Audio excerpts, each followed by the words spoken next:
Halo, halo, apa kabar? Kembali berjumpa dengan kami. Saya sebenarnya bersama dengan Bung Rocky Gerung. Bung Rocky pengacara mantan Presiden Joko Widodo, ini Yakub Hasibuan akhirnya buka kartu juga atau dia membuka alasan mengapa mengapa mantan Presiden Jokowi itu menolak untuk menunjukkan ijazahnya. Alasannya kalau itu dilakukan ini bisa chaos dong nanti karena akan banyak sekali orang yang tiba-tiba menuntut para pejabat baik gubernur, bupati, wali kota sampai anggota DPR untuk menunjukkan ijazahnya. Nah, kalau semua itu terjadi, ya ini bisa kata dia ya bakal chaos gitu situasinya. Kelihatannya pihak Jokowi makin panik sehingga mulai mengancam kembali. Seolah-olah kalau ijazah itu dipertontonkan akan ada chaos. Dari mana keterangan psikologi harus dinyatakan bahwa rakyat kita itu kegilaan ijazah Jokowi. Yang ingin diketahui publik adalah kejujuran Jokowi, bukan ijazahnya tuh. Jadi kalau Jokowi berulang kali tidak jujur, maka orang menganggap bahwa bahkan terhadap ijazahnya dia tidak jujur. Kita mesti baca itu ada preteks, sebetulnya preteks psikologi pada publik. Preteks artinya pandangan awal bahwa Jokowi tukang bohong. Karena itu orang nggak percaya, maka minta dibuktikan. Kan itu dasar. Ini kan bukan soal pidana di mana saya atau publik mendalilkan maka dia mesti membuktikan. Yaitu dalam urusan hukum antar individu. Ini bukan antar individu. Jokowi itu tidak dituntut untuk memperlihatkan ijazahnya sebagai individu yang bernama Joko Widodo, bukan.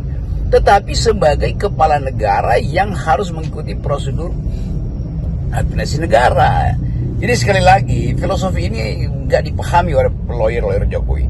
Warga negara bertanya, Anda punya ijazah apa tidak tuh? Itu dasarnya.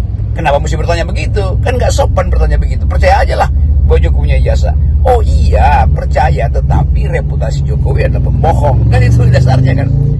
Anda menjanjikan 11.000 triliun di kantong. Anda menjanjikan macam-macam ekonomi bertumbuh 10%. Anda menjanjikan akan ada 20 juta lapangan kerja. Anda menjanjikan akan ada mobil SMK segala macam. Itu tidak terjadi. Oleh karena itu terbentuk persepsi publik namanya preteks bahwa Jokowi pembohong, maka apapun yang didalilkan Jokowi justru dianggap bohong. Jadi jangan dibalik bahwa yang didalilkan oleh warga negara itu harus dibuktikan oleh warga negara. Justru sebaliknya yang terjadi sekarang, bahwa Jokowi mendalilkan berbagai hal dan ternyata tidak bisa dia buktikan, termasuk dalil dia terhadap keaslian ijazahnya. Begitu cara melihat problem ijazah Jokowi. Jadi jangan dibalik-balik seolah-olah Indonesia ini akan chaos kalau Jokowi tunjukin ijazah. Apa di mana reasoningnya itu kan? Itu kan argumen tolol, argumen bodoh. Sorry. Argumen nggak masuk akal alias dungu, itu maksud saya itu. Argumennya ya. Saya sepakat tadi dengan Anda, pernyataan lawyer dari Pak Joko Widodo tadi yang secara tidak langsung itu kan menunjukkan dia Pak Jokowi sedang panik ya. Karena Bareskrim yang diharapkan tadinya bisa menutup kasus ini gitu. Sekarang malah ternyata ini netizen bongkar-bongkar semua ini. Justru banyak sekali kejanggalan gitu yang barang bukti yang disampaikan oleh Bareskrim itu. Sementara Polda Metro Jaya saya kira ini bakal juga berhati-hati ya memproses laporan Pak Jokowi ini ya. Nggak mungkin mereka langsung mendasarkan itu kemudian memproses Roy Suryo dan kawan-kawan atas dasar eh, keabsahan sebagaimana diungkapkan oleh Bareskrim. Sekali lagi, ini urusan warga negara dengan kepala negara. Ini gak ada urusan dengan hukum pidana atau hukum perdata. Jadi di dalam demokrasi, kalau ada pertanyaan warga negara, ya dijawab.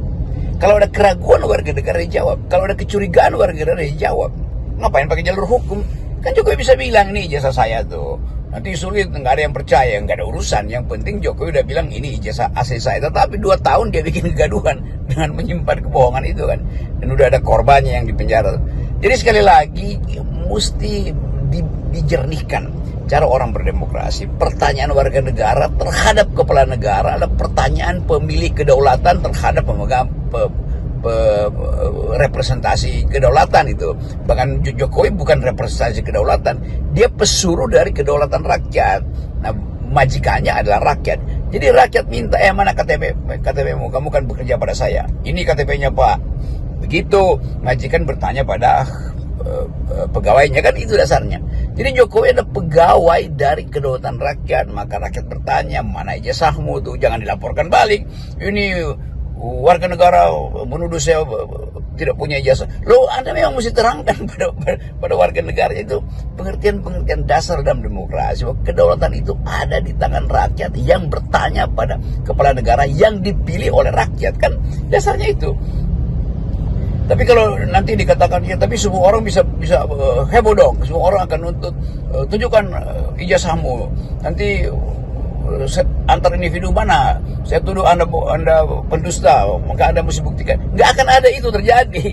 Kalau itu terjadi, itu ada kriminal, karena ada individu dan individu. Ini bukan individu dengan individu, bukan individu Roy Suryo, individu siapapun dengan individu Jokowi. Ini warga negara yang namanya Roy Suryo, dan siapapun namanya itu, mau Roy Suryo, mau Suryo Roy, itu bertanya pada Widodo Jokowi, pada Jokowi, bukan pada kepala negara.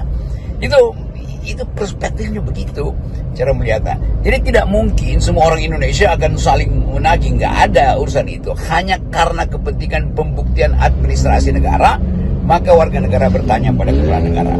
Hanya karena kecurigaan warga negara pada kepala negara yang mereka pilih bahwa kepala negaranya tukang bohong, maka warga negara mencurigai, dan itu sah dalam demokrasi, bahkan sah secara moral. Jadi dalil ini yang mesti dipahami oleh para lawyer Jokowi sebelum kalian tuh jadi aneh itu, atau jadi dangkal sebetulnya dalam berargumentasi. Kalau kita amati ya, tadinya kan Pak Jokowi pasti atas nasihat para lawyernya ini laporkan ke Polda biar orang takut. Nah, ini ternyata malah orang nggak takut ini. Ini sekarang muncul Bitor Suryadi, ini sahabat kita juga ini ya. Dia kader PDIP yang dia mengetahui, dia mendengar itu dari Andi Wijayanto gitu, bahwa dia udah pernah melihat itu ijazah dari Jokowi itu, dan dia juga tahu katanya ini ada beberapa temannya dia juga yang membuat ijazahnya itu di pasar Pramuka. Ini di Pramuka itu memang banyak sekali dokumen-dokumen gitu bisa dibuat di situ ya. Ini dan pasar Pramuka Jakarta ini. Dan tapi yang mengejutkan kata dia, sekarang ini 2 orang aktivis yang membuat ijazah palsu itu sekarang menghilang. Ya benar, saya melihat bahwa semakin banyak orang yang datang untuk memberi semacam pembuktian kecil bahwa ini dasarnya bahwa Jokowi itu memalsukan ijazahnya. Bahkan saudara Bitor Suryadi terang-terangan mengatakan dia tahu bahwa itu dibikin di Jalan Pramuka. Kan sebetulnya itu membuktikan bahwa banyak betul manusia Indonesia yang ingin ada kejujuran dari Jokowi. Nah, coba aja semua orang yang melaporkan Jokowi terus mau ditangkap oleh Jokowi, kan nggak mungkin itu terjadi tuh. Kalau semua orang misalnya menuduh Jokowi lalu satu persatu dilaporkan oleh Jokowi, kan itu yang kita sebut tidak paham tentang relasi antara pemegang mandat dan pemberi mandat. Pemegang mandatnya adalah Jokowi, pemberi mandat adalah rakyat. Sekali lagi, rakyat bertanya sebagai pemegang mandat pada penerima mandatnya. Itu dasarnya tuh. Jadi kita harus pastikan dari awal bahwa ketiadaan pengetahuan tentang demokrasi, tentang habits di dalam demokrasi, itu yang menyebabkan seolah-olah ini akan menjadi kekacauan kalau Jokowi tunjukkan ijazahnya. Artinya apa? Semua orang pasti akan mengikuti cara Roy Suryo, saling minta ijazah. Apa pentingnya orang minta ijazah? Orang mau minta ijazah Jokowi karena dia perlu membuktikan bahwa dia kepala negara yang ketika mendaftar diperlukan ijazah. Dan orang nggak percaya pada KPU, nggak percaya pada KPU Solo segala macam tuh. Jadi sekali lagi, ini adalah persaingan moral. Apakah moral Jokowi cukup surplus untuk menandingi moral publik yang menganggap bahwa dia itu pembohong? Kan tuduhan pembohong itu kan nggak perlu dibuktikan secara hukum, kan ya orang punya persepsi aja kok. Bahkan diterangkan secara hukum bahwa itu asli, orang persepsinya tetap oh iya dia pembohong. Kenapa? Karena sudah terbentuk psikologi di dalam masyarakat yang menganggap bahwa memang saudara Jokowi itu pembohong. Ketika apa ya? Ketika dia jadi kepala negara. Kalau dia orang biasa aja kan dia mau berbohong dengan ijazahnya nggak ada soal kan. Karena nggak ada konsekuensi hukumnya di situ. Nah kalau ada konsekuensi hukum, ya diperiksa di hukum. Tapi ini konsekuensi moral, itu dasarnya tuh. Jadi Jangan anggap bahwa kalau publik menuntut kejujuran itu, maka itu artinya akan terjadi chaos. Justru karena disembunyikannya kejujuran, semakin lama kedudukan Jokowi sebagai mantan kepala negara menjadi makin palsu, menjadi makin dangkal tuh. Dan sebetulnya kan orang mau hormati Jokowi sebagai kepala negara, karena itu diminta. Nah, tim lawyernya itu tentu atas perintah Jokowi berupaya untuk menghalangi terus. Jadi penanda apa itu? Itu penanda bahwa memang ada kegelisahan eksistensial pada mantan presiden, sehingga mungkin efek itu yang menyebabkan psikosomatik, gelisah tidur segala macam, sehingga akhirnya didapatlah argumen bahwa kalau Jokowi penuhi tuntutan Roy Suryo CS, maka semua orang Indonesia juga akan saling menuntut. Itu namanya logika yang dangkal, itu yang namanya totem pro pars, itu seolah-olah seluruh orang Indonesia itu punya dendam pada Jokowi. Tidak ada dendam di situ. Ini sekali lagi soal kejujuran moral dan kematangan etik seorang kepala negara untuk menjawab pertanyaan warga negara. Jadi kalau kita lihat perkembangan terbaru, ya setelah Bitor ini bakal muncul aktivis-aktivis lain yang ikut-ikutan membongkar ijazah dari Pak Joko Widodo ini. Mereka ini bahkan dari orang-orang yang tadinya ada di seputarnya Pak Jokowi sendiri kan. Bitor ini kan kader PDIP gitu ya. Tadi Andi Wijayanto yang disebut pernah jadi gubernur Lemhanas. Jadi saya bisa simpulkan ada kegugupan di kubu Jokowi menyangkut ijazah ini, karena hiruk pikuk yang dibuat oleh Jokowi sendiri, yang seolah-olah punya segala macam peralatan untuk bertahan, akhirnya tergerus oleh persepsi negatif publik. Dan persepsi itu pasti mengganggu keluarga Pak Jokowi. Jadi kita mau sarankan aja bahwa tim hukum Pak Jokowi ini berhentilah untuk seolah-olah menjadikan masalah ini masalah hidup atau mati rakyat Indonesia. Kalau Jokowi buka ijazah aslinya, maka semua orang akan pegang ijazah itu. Nggak ada yakin memegang ijazah itu. Ini cuma soal 2-3 orang dengan keahlian akademis membuktikan bahwa ini palsu apa tidak. 1-2-3 orang dengan keahlian teknologi ingin melihat secara mikroskopik itu apakah ini asal tidak. Dan lebih dari itu, ada publik Indonesia ingin melihat wajah Pak Jokowi di dalam tatapan publik cemas apa tidak, tuh kan itu yang terjadi. Nah, jangan sampai hal-hal yang sifatnya mungkin tidak ada hubungannya, akhirnya orang lihat kaitannya, yaitu wajah Pak Jokowi yang mulai membengkak, atau ada gejala psikosomatik, atau autoimun, atau alergi segala macam. Kan akhirnya analisis itu berkembang liar tuh. Tapi kita mesti lihat bahwa tekanan publik itu betul-betul membebani Pak Jokowi tuh. Dan beban itu tidak mungkin diangkat kecuali ada kejujuran diucapkan kan. Nah, memang itu panjang akibatnya tuh, bahwa begitu itu terlihat bahwa palsu, memang ya seluruh reputasi Jokowi ya memang mesti dipersoalkan kan itu. Dan tapi itu konsekuensi dari demokrasi itu. Jadi apapun jangan halangi, apalagi dengan argumen bahwa ya Pak Prabowo lagi fokus kok pada pembangunan ekonomi rakyat, fokus pada kesejahteraan tuh, fokus untuk memulai satu era perubahan sistem kultur politik. Kenapa kalian masih memfokuskan pada Jokowi? Loh, ini soal sejarah kan, itu intinya kan.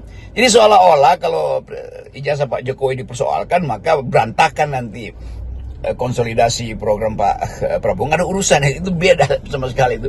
Pada Pak Prabowo orang justru menuntut semacam ketegasan, lanjutkan atau tidak proyek-proyek Jokowi. Dan Pak Prabowo mungkin secara bukan diam-diam, secara teduh itu mulai membangun sistem ekonomi yang berbeda dengan sistem ekonomi zaman Pak Jokowi kan.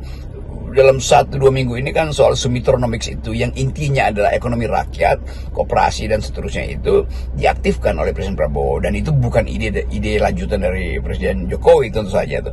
Jadi sekali lagi tidak ada hubungan antara upaya untuk mendudukkan pertanggungjawaban etis dari mantan kepala negara terhadap negaranya dan terhadap orang negara dengan kondisi hari ini yang seolah-olah kalau pertanggungjawaban itu diberikan, maka negara akan hancur. Apalagi kalau menganggap bahwa kalau Jokowi masih diuyak-uyak oleh Roy CS, itu berarti program Prabowo akan terhalang. Nggak ada itu mah cara berpikir yang ya dungu, cara mengambil kesimpulan seperti itu.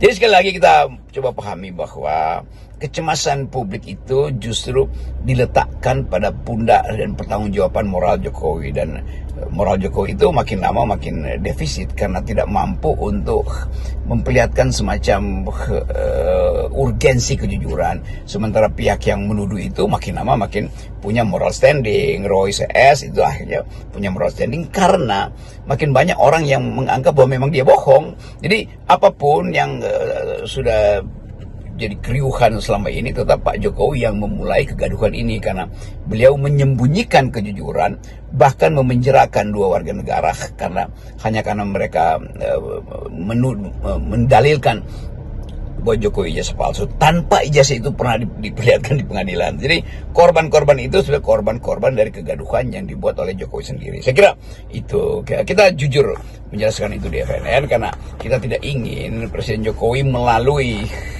atau memerintahkan budak-budak hukumnya, bukan budak hukum, penasihat hukumnya itu, ya memang sebetulnya dalam pengertian yang sama itu budak artinya orang yang disuruh itu, untuk mencarikan dalil yang makin lama makin absurd. Dalil itu adalah kalau Jokowi berterus terang jujur, maka seluruh rakyat Indonesia akan kacau. Itu justru menunjukkan psikologi terbalik, bahwa ada kegelisahan dan bahkan ada ketakutan dari pihak Jokowi untuk meneruskan perkara ini. Jadi kelihatannya pihak warga negara itu punya moral standing yang jauh lebih tinggi di atas tim hukumnya Pak Jokowi. Salam akal sehat. Yes, salam akal sehat.